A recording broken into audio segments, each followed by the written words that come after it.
Welcome to the 13th session of the chapter Control and Coordination. In this module, we will be learning about limitations of nervous system, endocrine glands and its hormones. We learned that control and coordination in animals is done with the help of a complex nervous system. This nervous system has nerve cells which use electrical impulses for the transmission of impulses from one part of a body to another.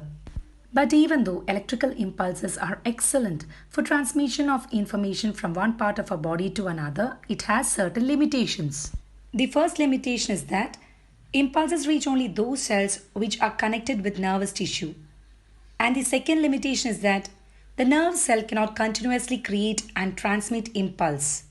Once the nerve cell has generated and transmitted an impulse, it needs a period of rest, and only after it resets the mechanism, it can create and generate a new impulse. So these two are the limitations of the nervous tissue. To overcome this limitation, animals have another system of coordination called as chemical coordination. In chemical coordination, the stimulated cells release a chemical compound called hormones. Hormones are chemical messengers. That means they carry messages in the form of chemicals and they are secreted by endocrine glands in one part of the body and are carried by blood to another part where they either stimulate or inhibit a specific physiological function. These chemical messengers called hormones, which are released into the blood, are carried by the blood from the site of production to the site of action. The site of action or the specific organ on which the hormone acts is called as a target organ. The hormones have the ability to diffuse to all cells of the body, and these target organs have cells that have receptors to detect the hormones and to receive the information and transmit it into the cells. In this chapter, we will learn about a few endocrine glands and the hormones released by the endocrine glands. First, we will learn about thyroxine hormone. The thyroxine hormone is secreted by the endocrine gland called thyroid gland. The thyroid gland is present in the neck and it secretes a hormone called thyroxine with the help of iodine. Do you know how our body gets iodine? It is supplemented through our diet. And the hormone thyroxine, it helps in regulation of carbohydrate, proteins and fat metabolism in our body.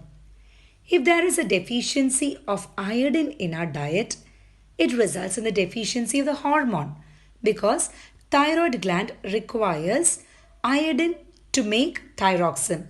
So the deficiency of thyroxine will cause the enlargement of the thyroid gland, and this condition is called as goiter. Enlarged neck is a characteristic symptom of a person who is suffering from goiter. In this picture, we can see a normal thyroid gland and an enlarged thyroid gland, the condition called as goiter, which is caused due to the deficiency of the hormone called thyroxine. Next, we will learn about pituitary gland, which is present in our brain. This pituitary gland secretes the hormone called as growth hormone. This growth hormone regulates the normal growth and development of our body. If there is a deficiency of this hormone, it leads to the condition called as dwarfism. Dwarfism means very short. And if there is an excess secretion of this hormone, it leads to the condition called as gigantism, the condition in which persons are extremely tall. So the growth hormone secreted by the pituitary gland regulates the normal growth and development of our body. The sex hormones are secreted by the reproductive glands. The reproductive glands in male are testes, which secrete the male sex hormone called testosterone, and the reproductive gland in female are ovaries, which secrete the female sex hormone called as estrogen. The function of these sex hormones, that is testosterone and estrogen, is in the development of secondary sexual characters in males and females, which is expressed at the stage of adolescence. In the chapter Life Processes, we had studied about a gland called as pancreas, which secretes digestive enzymes. Pancreas also functions as an endocrine gland, which secretes a hormone called as insulin. The function of insulin is to regulate the blood sugar level. It regulates the glucose level in our blood. Deficiency of this hormone causes an increase in the blood sugar level, and this condition is called as diabetes mellitus. Some of our family members will be suffering from diabetes. It means that their pancreas is not able to synthesize sufficient amount of insulin, and the doctor prescribes them with medicines, and in severe ranges they are given insulin injection, and this reduces their blood sugar level. So now we understand that pancreas is an endocrine gland which secretes a hormone called as insulin, and its function is to regulate the blood sugar level. Next we will learn about an interesting hormone called as emergency hormone. This emergency hormone is called as adrenaline. The adrenaline is secreted by adrenal gland. There are a pair of adrenal gland situated at the top of each kidney. In normal condition, the body secretes only small amounts of adrenaline. Whereas in situations of emergency or stress or danger, the body secretes large amounts of adrenaline. And this adrenaline helps the body to tackle the emergency situation. Let us see how. Suppose our body faces an emergency situation from where we have to run. There will be an increased need of oxygen to the muscles, and this is made possible by an increase in the heartbeat. This increase in heartbeat to supply more oxygen to the muscles is done with the help of adrenaline. It also helps the body to control blood sugar. It regulates the blood pressure. It increases the breathing rate so that more oxygen is taken in by contraction of diaphragm and rib muscles.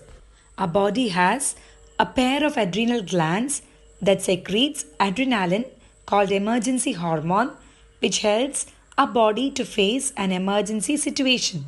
Last, we will learn about hypothalamus, which is situated in the brain. The hypothalamus releases a hormone called as releasing hormone. And the function of this releasing hormone is to regulate the release of many hormones from other endocrine glands.